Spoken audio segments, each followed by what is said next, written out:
Archives of Prasar Bharati presents the timeless treasure of golden era.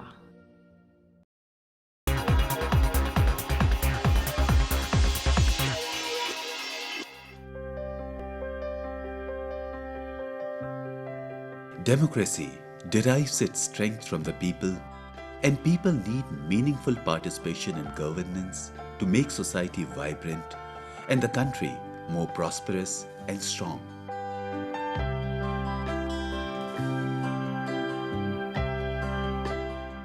Good governance comprises mechanisms, processes, and institutions through which citizens and groups articulate their interests, exercise their rights, meet their obligations, and mediate their differences. History bears ample testimony that Indians enjoyed the right of self-governance at the grassroots levels in millennia before the birth of Christ. Verses in Rig Veda refer to self-governing village assemblies called Sabhas. Rise and fall of great empires during the ancient and medieval periods had little impact on the lives of those who lived in small sufficient villages. Centuries passed, and these autonomous bodies evolved into village councils called Panchayats. It is only with the establishment of British colonial rule that this traditional form of self-rule was disrupted and destroyed by the alien administrative structures. The father of the nation was well aware of the significance of autonomy of villages and panchayats. For Mahatma Gandhi, Purna Swaraj couldn't be imagined without Gram Swaraj. Successive annual sessions of the Congress Party adopted resolutions stating this emphatically and unambiguously. For Gandhi, rural reconstruction had to be comprehensive and decentralized. Independence of India opened a new chapter in socio-economic reforms as embodied in the directive principles. Though Panchayati Raj was included in the directive principles of state, panchayats and other local bodies functioned as civic agencies of the state government and not as instruments of micro-level planning. The choice made in favor of rapid industrial growth and centralized planning relegated them to the background. It was only when people's participation in community development program was not very enthusiastic that decision makers were constrained to revive the concept of Panchayati Raj. To regain the momentum in rural development and ensure people's participation in development projects, a high-level committee chaired by Balwant Rai Mehta was set up in 1957. But the ideas to plan from the grassroots did not pick up. Years passed before another committee headed by Ashok Mehta was appointed in 1977.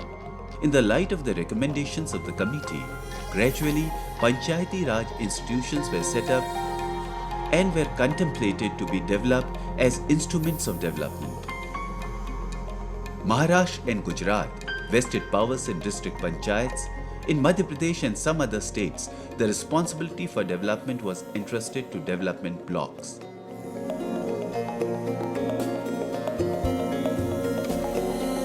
In the mid-1980s, another committee headed by Professor C.H. Hanumantha Rao focused on need for evolving methodology for district-level planning and recommended that planning process at the district level should be sufficiently decentralized.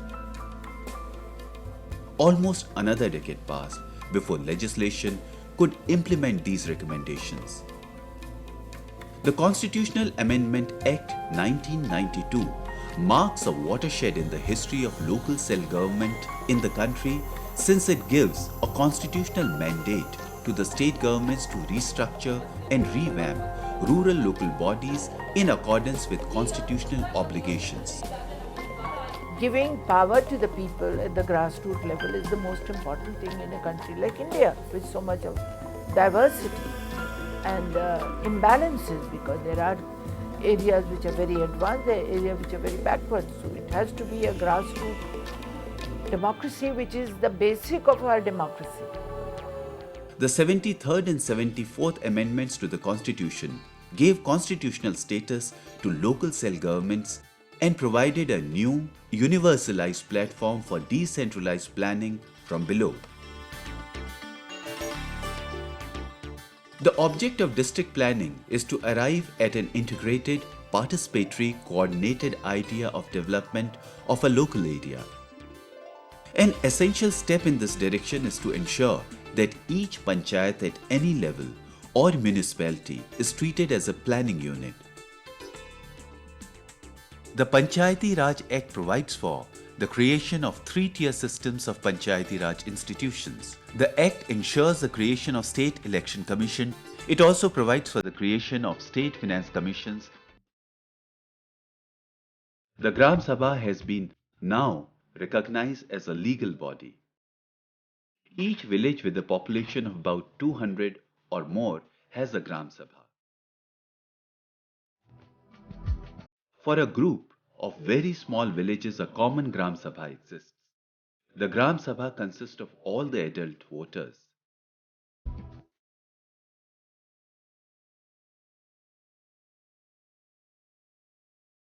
The Constitution further stipulates that a Gram Sabha may exercise such powers and perform such functions at the village level as the legislature of a state may, by law, provide.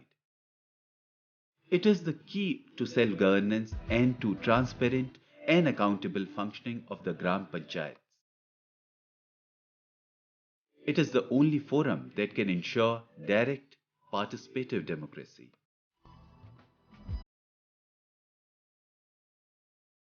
The main functions of Gram Sabha are to review the annual accounts of Panchayat.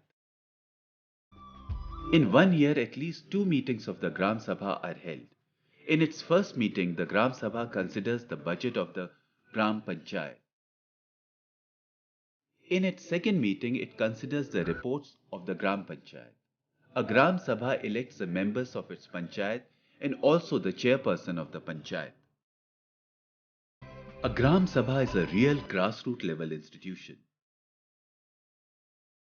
It offers equal opportunity to all citizens of a village or cluster of villages to discuss and criticize, approve or reject proposals of the Panchayat executive and also to assess its performance.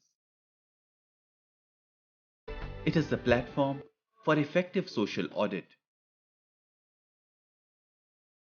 The membership of a village panchayat is between 5 to 31. In most of the states, a village panchayat has 5 to 9 members. The members of the panchayat are called panchs. In every panchayat, 1/3 of the seats are reserved for women. Seats are also reserved for persons belonging to scheduled castes and scheduled tribes. A village panchayat carries out its work by passing resolutions. The Sarpanch convenes and presides over the meetings of the Panchayat. He exercises control over Panchayat administration. The other members of the committees are elected by Panch from amongst themselves. A number of subjects have been devolved on the Panchayats by the state and central schemes. All these subjects cannot be discussed in the meeting of the village Panchayat or the Gram Sabha.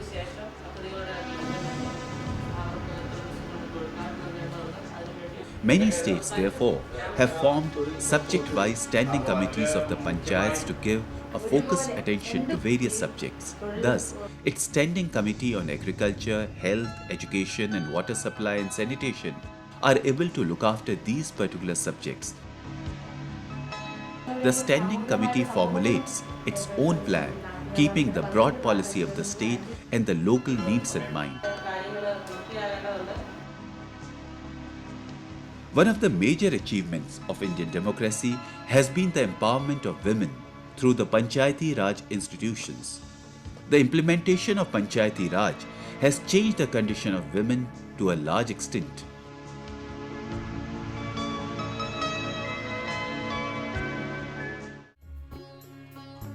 In many villages in India, things changed dramatically when a woman was elected to the Gram Sabha for the first time. There were many who had apprehensions that she would not be able to discharge her duties. The community of women reinforced its solidarity through regular meetings of Mahila Mandal Dal. The President of India, in her address to the Parliament in 2009, had mentioned the intent to provide 50% reservation for women in panchayats, as women suffer multiple deprivations of class, caste and gender. Enhancing reservation in panchayats will lead to more women entering the public sphere. Panchayats in general are functioning better. Many women are fighting very valiant battles and trying to make a place for themselves. And I think the most promising part of the story is that a lot of young women, young educated women are coming in. It's not just the elderly. I think that in itself is bringing about a major transformation. The participation of women in panchayats tends to have dynamic effects on the social and political empowerment of these groups in general, and also has been seen to have positive effects on the general functioning and responsiveness of panchayats to people's needs. There is therefore enormous potential for progressive social change in such a process.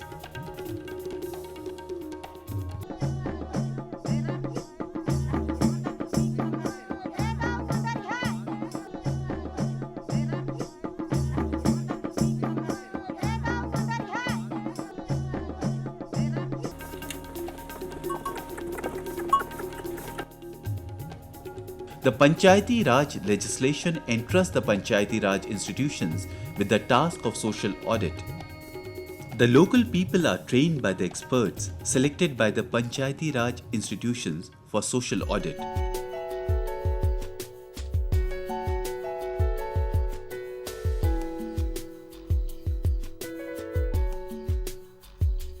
Then these trained groups are sent to citizens for the social audit.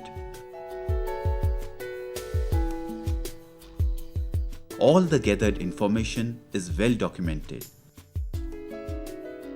This is not merely to plug loopholes and check corruption. In fact, such monitoring by participants in development projects is absolutely essential to ensure maintenance of prescribed quality standards, targets, and to make mid-course corrections where necessary.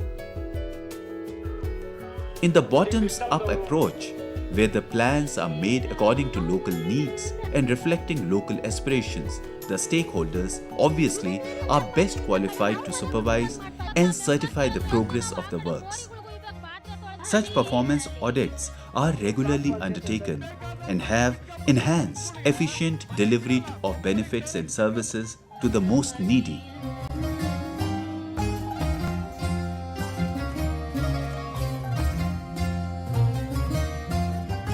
Burgeoning cities have put an unbearable burden on civic amenities. Most are grappling with the problem of human waste disposal.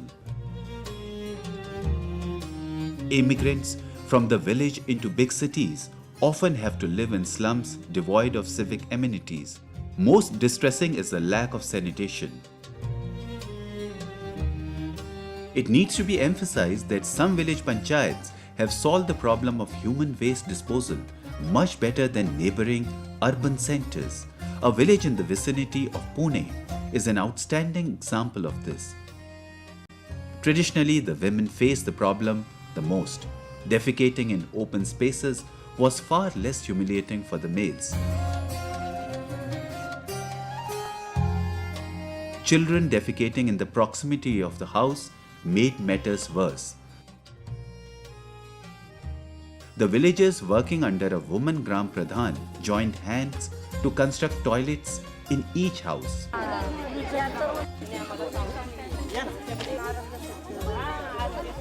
गाव निर्मूल होण्याच्या अगोदर जी परिस्थिती होती साहेब, तर आता जी परिस्थिती आहे, उघड्यावरती शौचालयाला बसल्याच्या नंतर महिलांची काय परिस्थिती होती. मी एक महिला सभापती असल्यामुळे हे मी महिलांपर्यंत बचत गटाच्या माध्यमातून मीटिंगे घेऊन महिलांना ते पोचवित असते.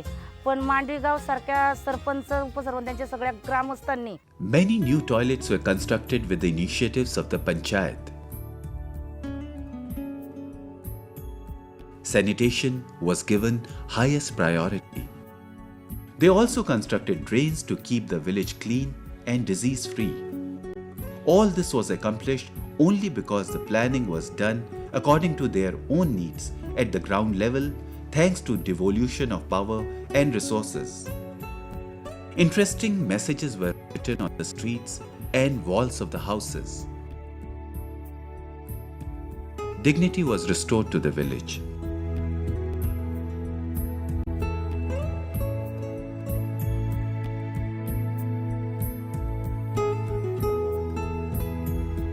The implementation strategy of the National Rural Health Mission places panchayats at the forefront and promote access to improved healthcare at household level through the female health activist, Asha.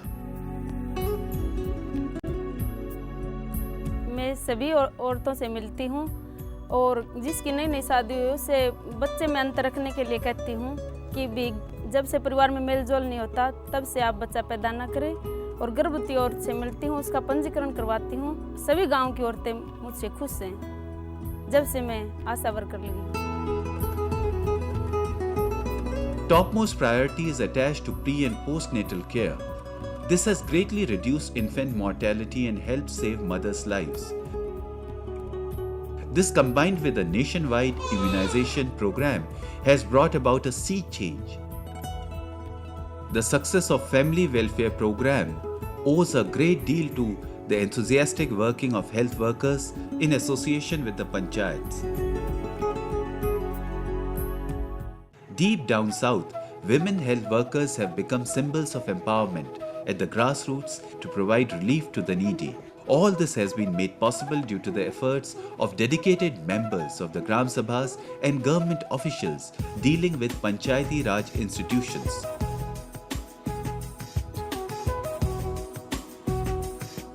Mahatma Gandhi Narega is being implemented via the panchayats. This is dramatically transforming the rural landscape all across the land. At least 50% of the M-Narega funds are to be spent directly by the Gram Panchayats. In fact, generally, Gram Panchayats spend much more than 50% of the funds. Gram Sabhas are to recommend specific projects to the Gram Panchayats. These features of Mahatma Gandhi Narega offer a unique opportunity to strengthen and enable Panchayati Raj institutions, particularly the Gram Panchayats and Gram Sabhas.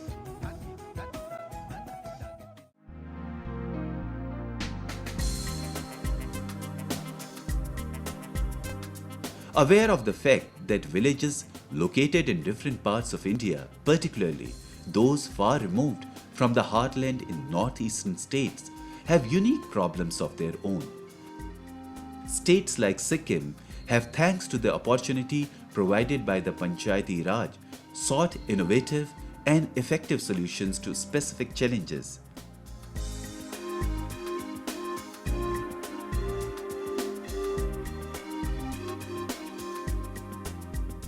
Planning, implementation and monitoring, all done at ground level by Panchayat and Gram Sabha, has made this possible.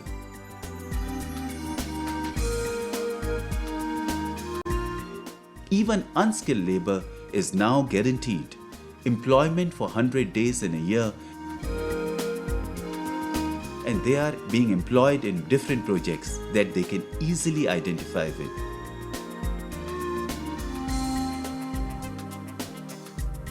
Old, decaying tea estates have been restored to health and rejuvenated by work generated by Mahatma Gandhi Narega.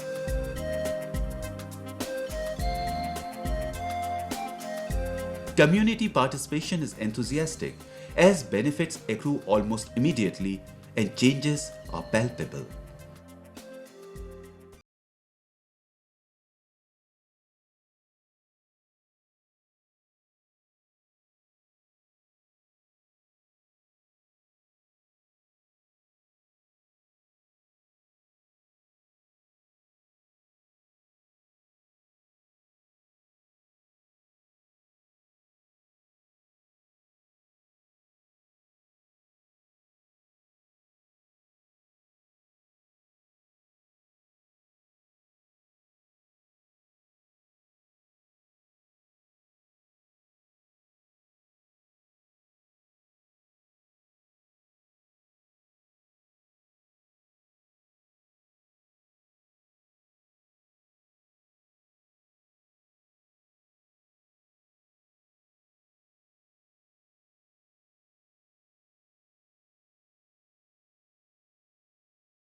that have federated in Kutumbashri have greatly benefited due to the improved access provided through the Panchayati Raj institutions in the sphere of microcredit.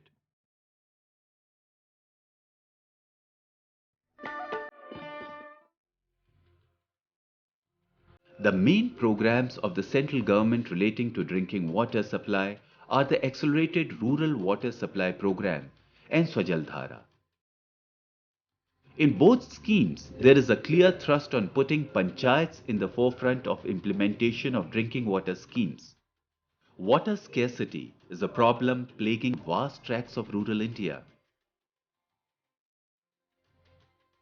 A large section of those dwelling in villages are dependent on rains for irrigation and recharge of underground water sources that provide drinking water. Management of shared resources by the community alone can ensure equity and water security. Water harvesting and watershed management have acquired a great urgency. Proper planning and successful implementation in this context is possible only with people's active involvement.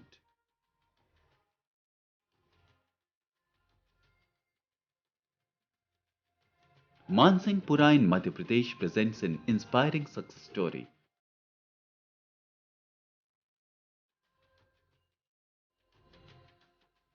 The panchayats in the area succeeded in galvanizing the villagers and motivating them for construction of series of small check dams to stop the wastage of run water by directing the flow to small reservoirs. This also helped combat soil erosion. The arid zone today is full of fertile fields growing multiple crops. Mansingpura is not an exception. Gram Panchayats in different parts of the country have taken the lead in initiating a diverse range of activities.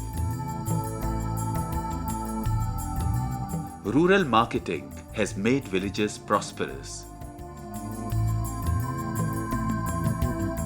Increase in livestock has encouraged the villagers to use environment-friendly energy resources like biogas.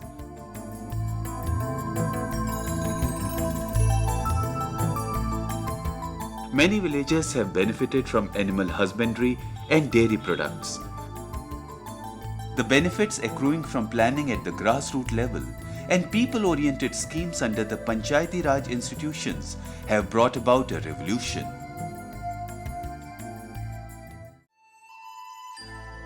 If the panchayats are to efficiently and effectively perform all the mandated tasks that are increasing day by day and realize their promise fully, extensive use of IT is the only way. The e-Panchayat Mission Mode project is intended to provide a whole range of IT-related services.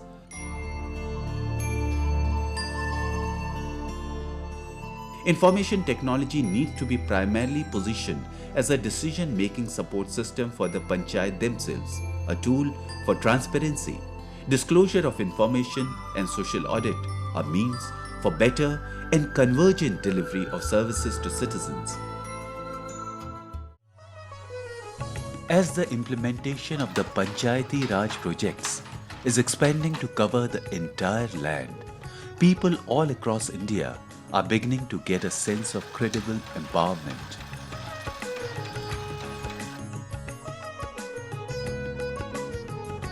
There is great excitement about giving shape to their dreams by making plans at the grassroots.